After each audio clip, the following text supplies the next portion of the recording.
Bom dia a todos vocês. Vamos orar pela paz do nosso Brasil, paz em nossos lares, em nossas famílias, para que todos nós voltemos para Deus um pouco mais. Vamos esquecer essas coisas terrenas que fazem parte apenas de uma transição. Em nome de nosso Senhor Jesus Cristo, eu oro.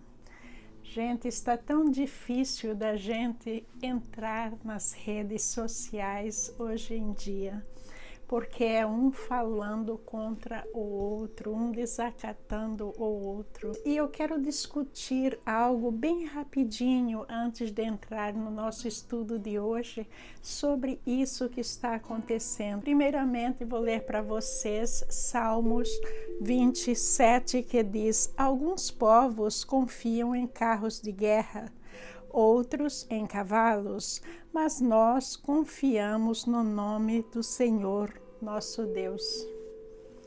Aí fica aquela situação de que alguns querem confiar na guerra, na discórdia, arrumar um jeito próprio de defender os seus interesses, principalmente agora no que está em pauta é a política.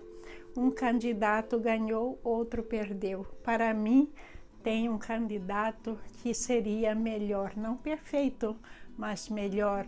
Para os outros, o outro candidato é perfeito. E eu vi gente chamando até o candidato de santo. Eu vi gente chamando o candidato de ser o escolhido de Deus, colocado lá por Deus. Deus nos vingou, Deus fez isso, fez aquilo. Tudo isso é uma blasfêmia muito grande em que está trazendo o Satanás para o nosso meio, porque a gente começa a falar por Deus, quando Deus não está fazendo nada disso. Mas vamos esclarecer uma coisa: será que Deus realmente coloca os presidentes no poder?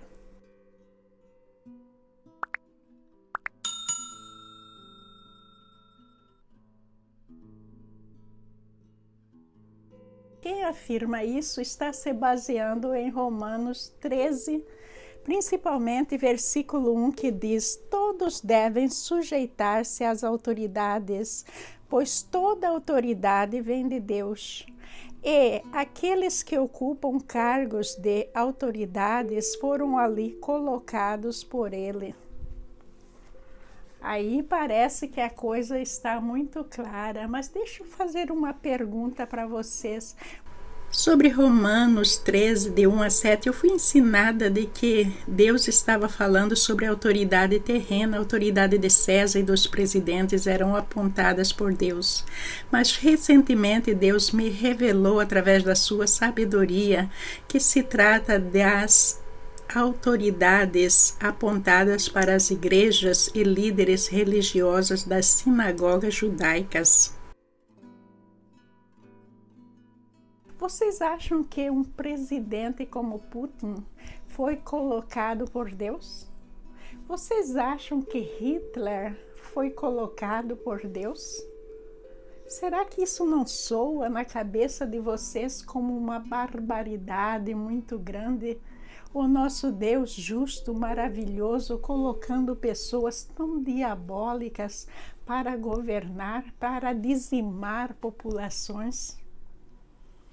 Então nós vamos pensar que existe uma outra situação ali, que quando Deus coloca um presidente, Ele vai colocar um presidente que governa para Ele.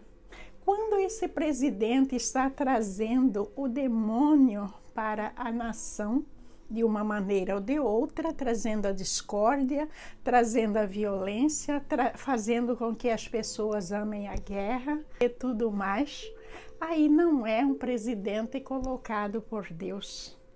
Mas como é que pode se estar falando aí que toda autoridade é colocada por Deus? Então nós vamos ver outras passagens da Bíblia. O povo estava muito descontente com quem Deus estava escolhendo, então Deus deixou eles escolherem os seus próprios líderes.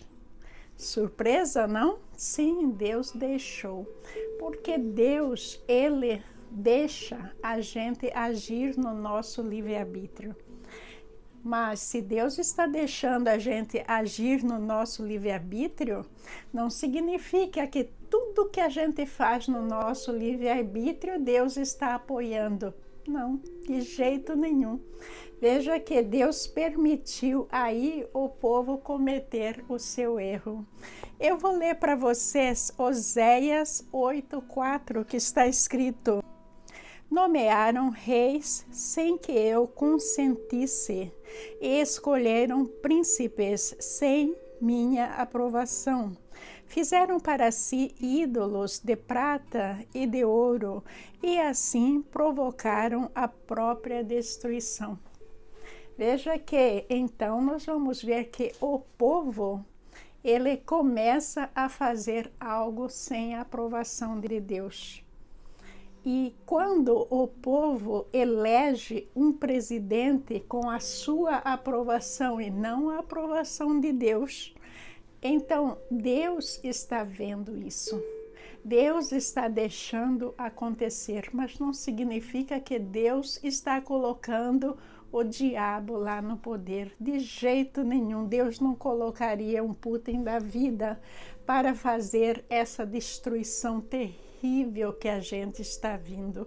O que está acontecendo nisso tudo é que a gente não está sabendo consultar a Deus. Porque a gente tem um coração impuro, pecaminoso, a gente quer algo e a gente tem aquela falsa maneira de orar, não aguardar por uma resposta e tomar as nossas decisões. E daí a maioria elege alguém. Não significa propriamente dito que Deus está elegendo essa pessoa. Mas veja que também está escrito que Deus coloca à nossa frente a bênção e a maldição. Aí nós temos que escolher sempre a bênção. Se nós estamos escolhendo a maldição, é problema nosso.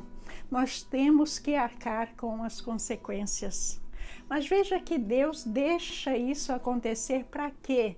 Que é para a gente, na nossa desobediência, encontrar uma maneira de saber que a gente está errado, a gente se arrepender e voltar para Ele. Porque não existe nenhum objetivo para Deus essas brigas aqui na terra para eleger um presidente ou outro. Não. O objetivo principal para Deus é a nossa pureza espiritual, é a nossa santificação, é trazer todos nós para Ele. Então, nós estamos perdendo muito tempo com essa animosidade, essa troca de palavras. A gente está perdendo muito tempo ofendendo o nosso próximo, ao invés de amá-lo. A gente está cometendo muitos enganos em nome de Deus. Gente, nós temos que estudar a Bíblia mais a fundo. A gente não pode deixar ser manipulado pelos falsos cordeiros, por religiões que estão mergulhadas no abismo. E a gente tem que saber por nós mesmos que Deus, o nosso Deus, Ele é justo, Ele é soberano, Ele é um Deus que não faz negócios com o diabo, com o Satanás. Ele iria nos colocar um presidente, sim, se nós fôssemos obedientes, um presidente perfeito. E esse presidente estaria sob o seu direcionamento em todos os sentidos, porque também está escrito na palavra que quando o presidente é corrupto, é maligno, está voltado para o Satanás, ele é julgado por Deus. Então tem muitas coisas a considerar aí, não tenho tempo de entrar em detalhes maiores, mas nós temos que parar de falar por Deus quando a gente não conhece a verdade. A gente tem que parar de querer manipular Deus nas nossas questões políticas e sociais. A gente tem que se interessar mais na limpeza da nossa alma, amar o nosso próximo, fazer aquilo que é certo. Vamos parar a animosidade e buscar a paz entre nós.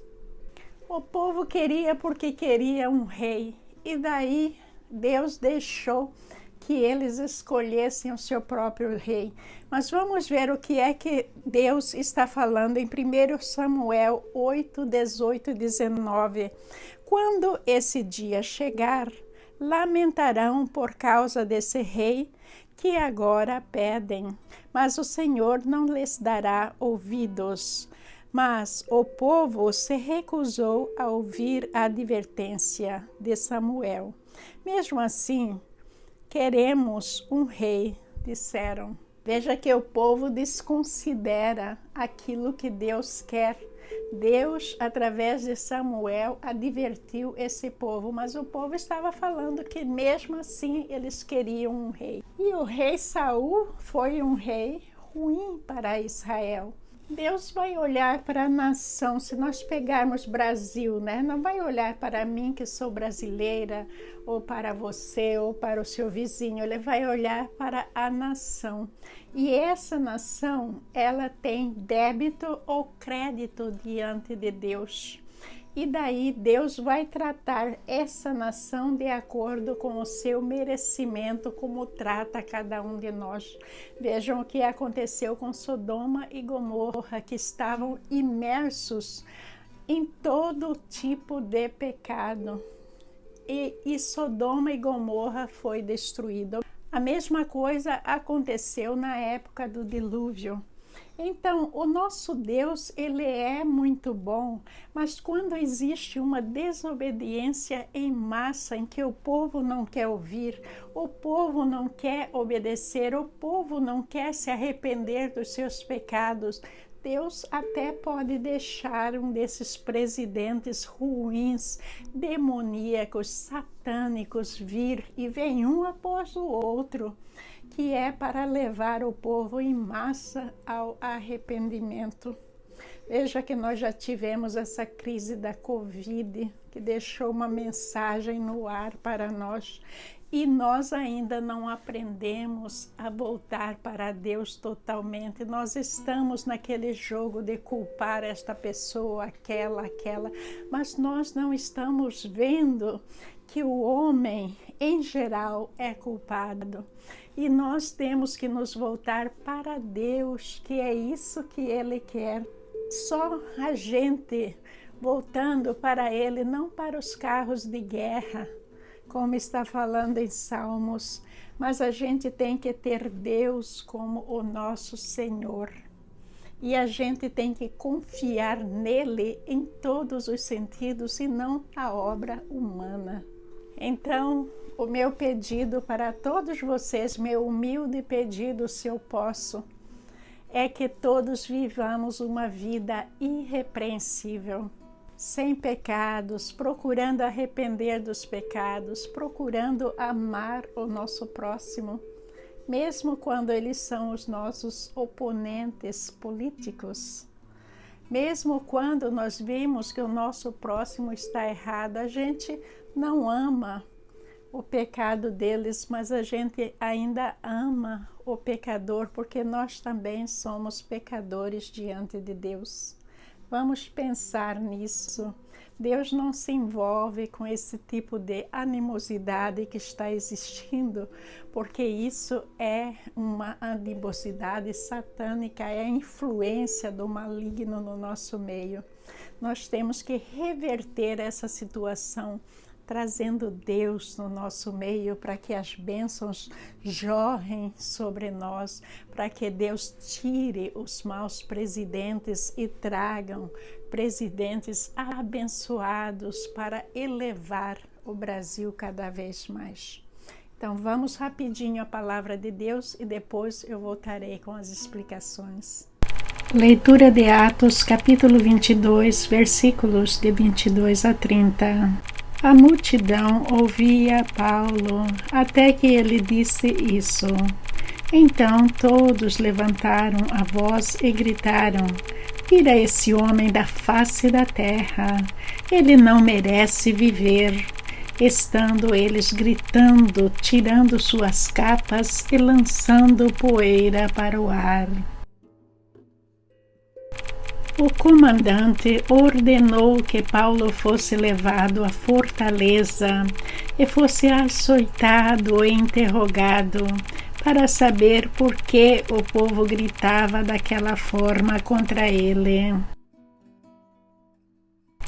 Enquanto o amarravam a fim de açoitá-lo, Paulo disse ao centurião que ali estava: "Vocês têm o direito de açoitar um cidadão romano sem que ele tenha sido condenado?" Ao ouvir isso, o centurião foi prevenir o comandante: "Que vais fazer? Este homem é cidadão romano." O comandante dirigiu-se a Paulo e perguntou: "Diga-me, você é cidadão romano?" Ele respondeu: "Sim, sou." Então o comandante disse: "Eu precisei pagar um elevado preço por minha cidadania", respondeu Paulo. "Eu a tenho por direito de nascimento."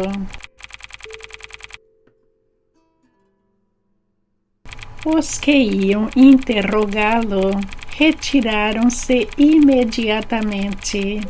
O próprio comandante ficou alarmado ao saber que havia prendido um cidadão romano. No dia seguinte, visto que o comandante queria descobrir exatamente por que Paulo estava sendo acusado pelos judeus, libertou-o e ordenou que se reunissem os chefes dos sacerdotes e todo o sinédrio. Então, trazendo Paulo, apresentou-o a eles.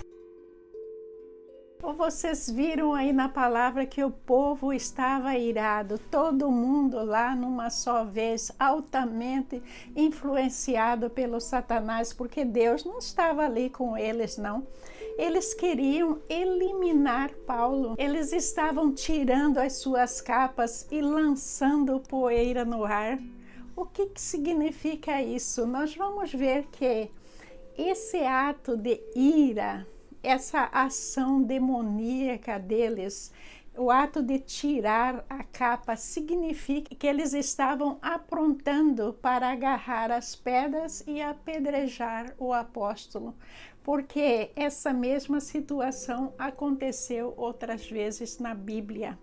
E também o ato deles jogar a poeira no ar significa uma ira extrema, uma emoção intensa e descontrolada. Daí o comandante, para evitar que o povo matasse Paulo ali, ele mandou os guardas levarem Paulo para a prisão, que o amarrasse e o açoitasse. Por que isso? Porque isso era parte do interrogatório romano. Era um interrogatório altamente brutal, em que muitas vítimas não sobreviviam a esse interrogatório. Eles simplesmente batiam e as pessoas falariam aquilo que era verdade ou mentira simplesmente para não morrer. Veja que eles tinham uma espécie de chibata e na ponta dessa chibata de couro tinha peças de metal que é que eles usavam para bater na pessoa. Aí o que aconteceu em seguida é que Paulo disse ao centurião: "Vocês têm o direito de açoitar um cidadão romano sem que ele tenha sido condenado?" Boa pergunta de Paulo, inspiração divina, porque era contra a lei eles açoitarem qualquer cidadão romano sem condenação. Então, isso fez com que eles parassem e pensassem que Paulo era um cidadão romano e ele deveria ir ao sinédrio para ser julgado, porque se eles procedessem com esse interrogatório e açoitasse o apóstolo Paulo, esse comandante da guarda poderia perder o seu cargo e até a sua vida. Então, ele não queria isso. Isso poupou Paulo desse sofrimento. Aí eles suspenderam todo esse interrogatório e eles levaram Paulo ao conselho judaico. Está escrito: libertou e ordenou que se reunissem os chefes dos sacerdotes e todo o sinédrio. Então, trazendo Paulo, apresentou a eles. Significa que não era um julgamento legal ali, porque eles libertaram Paulo, mas ao mesmo tempo trouxeram Paulo à presença do sinédrio. Veja que se Paulo estivesse realmente liberto, eles não iriam trazer Paulo, não era? Então, veja que é algo ilegal que eles fizeram. De qualquer maneira, Paulo não iria fugir desse julgamento. Mas é um tipo de sacerdotes, um tipo de pessoas que eram supostas julgar dentro da lei de Deus, mas que estavam fora da lei de Deus. Veja que Deus não apoia essas coisas. Aquelas autoridades que Deus põe no comando são supostas a serem justas, declaradas justas diante de Deus. E não é o que estava acontecendo ali, como a gente vê dentro da nossa sociedade, na nossa política. É algo altamente injusto, altamente corrupto. Então, a gente tem que tomar muito cuidado, porque isso não é de Deus, mas é altamente satânico. Paulo, no decorrer da sua vida, ele fez 6 defesas pessoais. Essa foi a segunda defesa dele. O comandante romano queria descobrir o porquê que ele estava sendo considerado culpado diante dos judeus, porque que ele estava prestes a ser apedrejado. Então, é para isso que esse sinédrio, que não era totalmente oficial, estava reunido. A lição de hoje é bem curtinha, apenas para terminar o capítulo, por isso aproveitei de falar sobre esse assunto em pauta. Muito obrigada por vocês me ouvirem, muito obrigada por estarem estudando a palavra de Deus comigo. Se houver alguma pergunta, vocês podem me enviar alguma consideração ou algo. É um prazer falar com vocês. É um prazer também para mim estar sempre aprendendo cada vez mais a palavra de Deus, que é para a gente evitar todo tipo de desentendimento que existe em nossas vidas e cada vez mais buscar as bênçãos que são raras, mas a gente tem que fazer por merecer. A gente tem que viver num ambiente pacífico para trazer Deus para bem perto de nós, para dentro de nós, Ele norteando nossas vidas e nos trazendo felicidades e paz. Bom dia, meus irmãos, muito obrigada pela sua participação, que Jesus nos abençoe abundantemente, que Ele jorre a sua luz divina sobre nós, nos mostre o melhor caminho a seguir e como considerar essas questões tão difíceis em nossas vidas da melhor maneira possível, que é através da sua palavra. Amém. Bom dia, meus irmãos, muita paz.